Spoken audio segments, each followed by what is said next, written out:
ভালোবেসে বিয়ে করেছিলেন সলিল চৌধুরীকে, কিন্তু ভালোবাসার মর্যাদা তিনি পাননি। সলিল চৌধুরীর দ্বিতীয় বিয়ে একদমই মানতে পারেননি তিনি। দুঃখ কষ্ট পেয়ে স্বামীর কাছ থেকে সরে গিয়ে জীবনযুদ্ধে একাকী লড়াই করে মানুষ করেছেন মেয়েদের। জানব সলিল চৌধুরীর প্রথম স্ত্রী জ্যোতি চৌধুরীর কথা, তাই ভিডিওটি শেষ পর্যন্ত দেখার অনুরোধ রইল।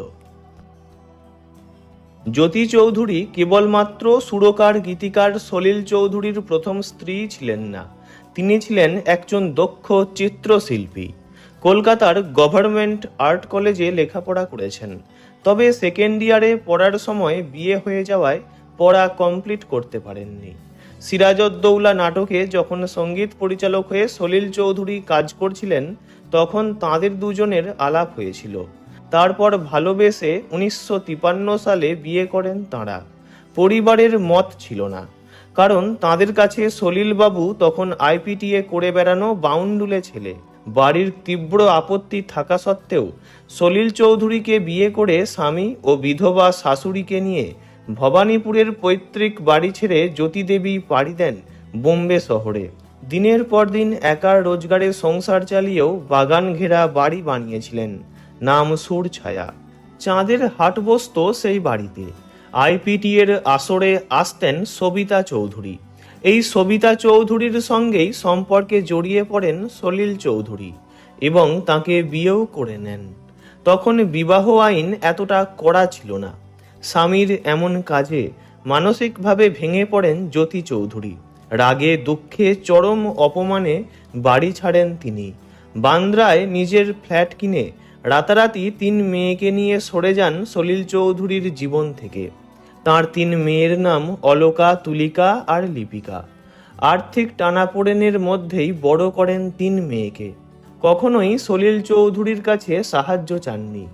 উল্টে সলিল চৌধুরী মেয়েদের কথা চিন্তা করে কিছু সাহায্য করতে চাইলে তাও নিতে অস্বীকার করেন জ্যোতি দেবী। এদিকে এরপর সলিল চৌধুরী সবিতা চৌধুরীর সঙ্গে সংসার জীবনে ব্যস্ত হয়ে পড়েন।